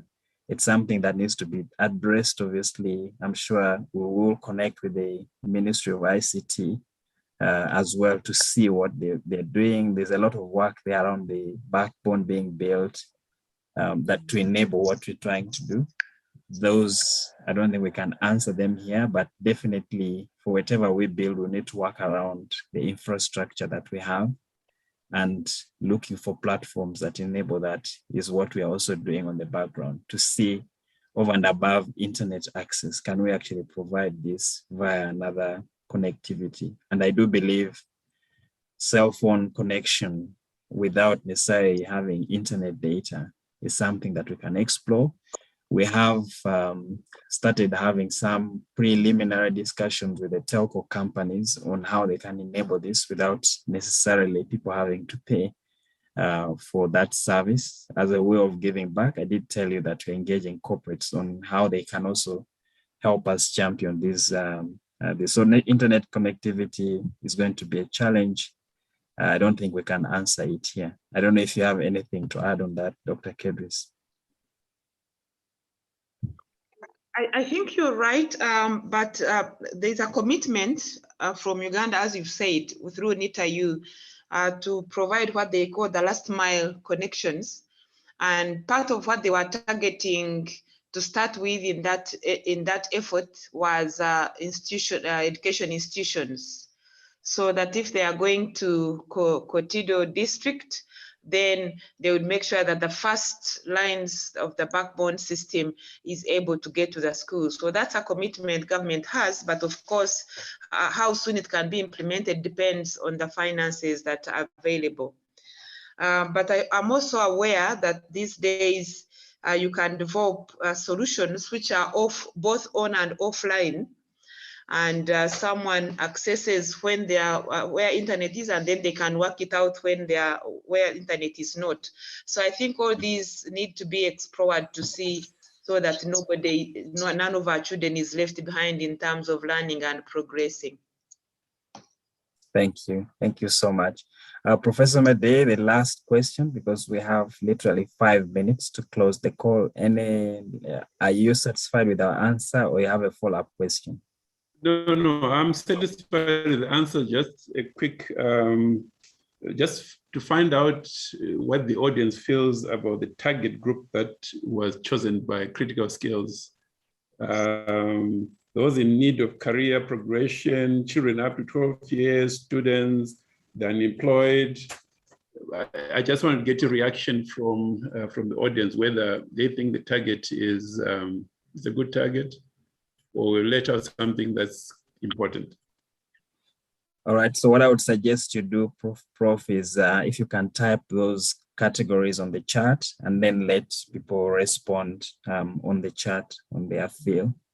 But I think it's covering more as everyone's, I think we said 2 to 12, 12 to 21, and then 21 above. Those would be the, if you can put it on the chat and then allow people to just make comments or suggestions on what should be prioritized, I think that would be useful.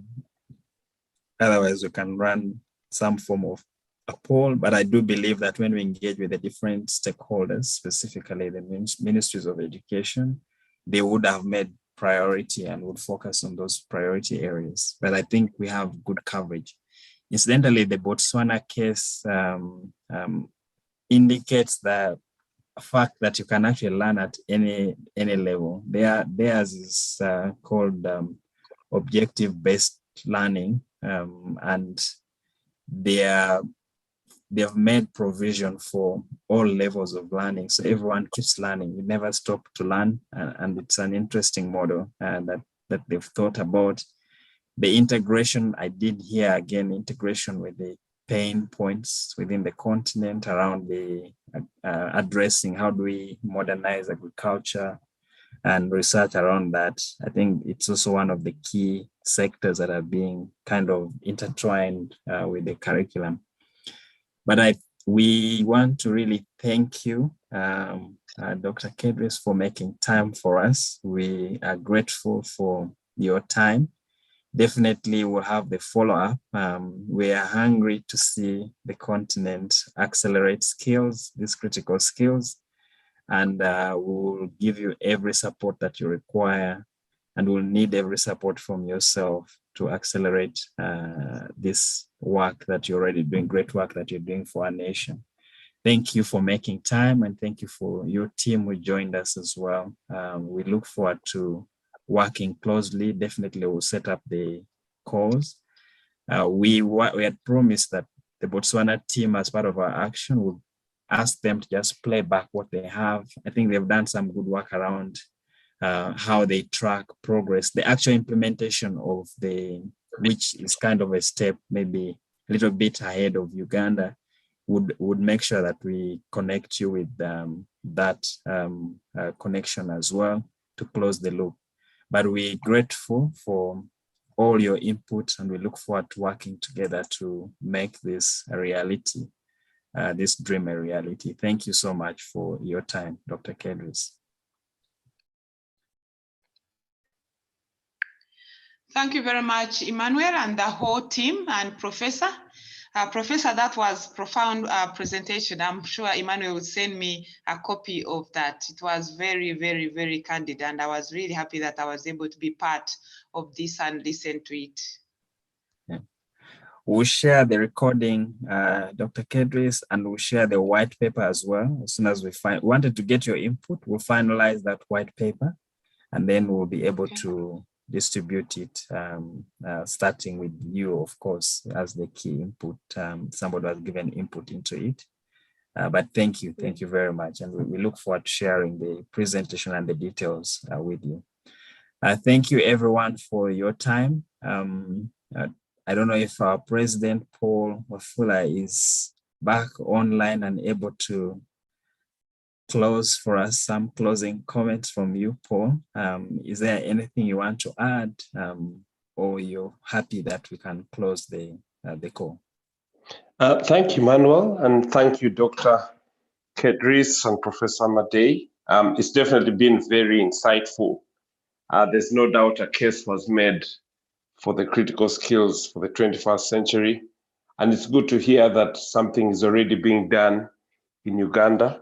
And thank you all for joining in. I think the commitment, like we've all had from this evening's discussion, is that we want, if it's got to be, then we've got to be the ones to make it happen. So I just want to thank you all for joining in. Let's get the feedback from the comments. I think there are a couple of questions that we may not have been able to answer now. Let's receive them and see how we can include them in the final paper, because as we look for more partners, some of them might help in addressing some of the gaps and challenges that we've identified. But it's been a very insightful evening, and thank you all for making time to join us. Thank you, Professor. Thank you, Dr. Kedris, and thank you, Emmanuel and the team, for moderating. That's it from me. Thank you, Paul. Again, our plea to you is if you want to be part of this, please put up your hand. This is voluntarily based. We want to take this forward, and we want as more people involved as possible. So if you want to get involved, reach out to the contact that we'll put on the chat now. We'll ask the admin to put that contact. We are definitely willing and open to working with you. We are very independent. We don't have any affiliations to scare anyone. Our main objective is to accelerate critical skills development in the continent. So please do reach out, and let's do this together. We believe that when we join efforts, we'll be able to do this together. This is the first of the series. So this series was covering critical skills. Next week, Monday, we'll have another group, and this group will be the community development. They are addressing the issue of early child pregnancy that is ravaging Africa. And it's going to be an interesting one. It's a community project that we want to give you a new perspective of what you've heard. I'm sure there's a lot of what is going on the media. We are providing a clear alternative, I must say, that is that you don't want to miss. We're looking forward to having you on Monday, and then we'll have partnerships with the diaspora in terms of what we want to do in the continent following, and then eventually we have also the think tank, which is more thought leadership, providing thought leadership. So do not miss the other action plans.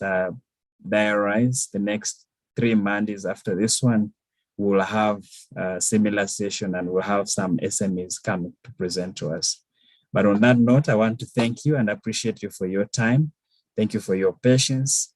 We look forward to partnering with you and working with you to accelerate critical skills development in the continent. Thank you. I will leave you with the Inspire song. Thank you so much for joining us. Appreciate you.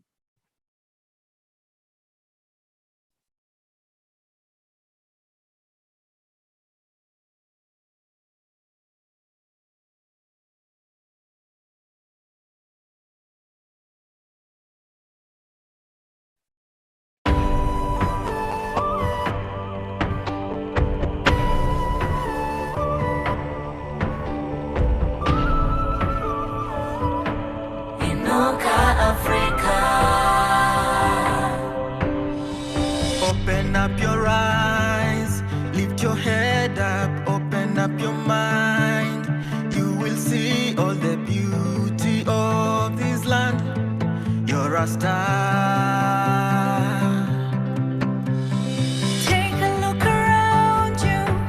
What do you see? Take a look within you. You're a blessing to all. Well, in your time. Ọba tó ṣoore fún mi ṣoore fún wa tó ṣoore lójoojúmọ́.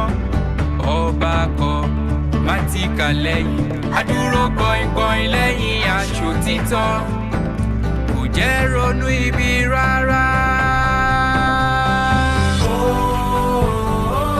Inuka Africa. Sima, sima, simama. Inuka Africa.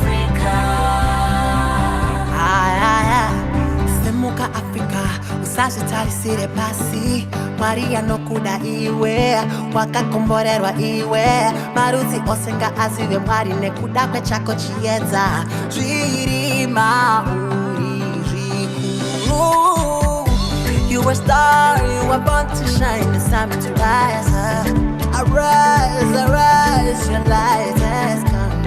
Uri mwana wa mwari, creation waiting for you. Show the world your light.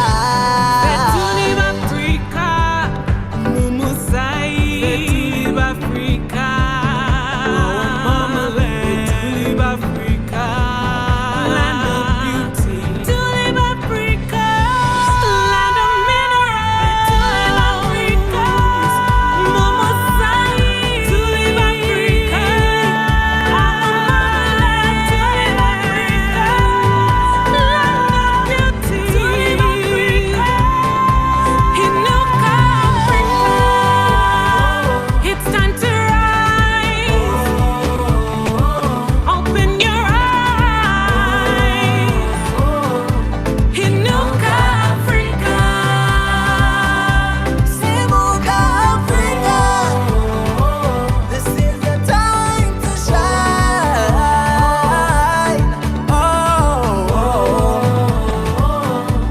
Inuka Africa. The black jewel is a godly favored continent. This jewel is the nucleus of the world, as it is the most centrally located continent. The black jewel is power, brilliance, and outstanding uniqueness. This jewel is gold. It is vast gas and oil reserves, diamonds, timber, fish, and great wildlife sceneries. It is vast, beautiful deserts and a unifying coastline. The black jewel uniqueness is in its color black, the very depth of all colors. It is victory. Our victory as a black jewel lies on our genuine black knees, knelt in a unified cry to the Almighty. Our black jewel will rise in Nuka Africa. The black jewel.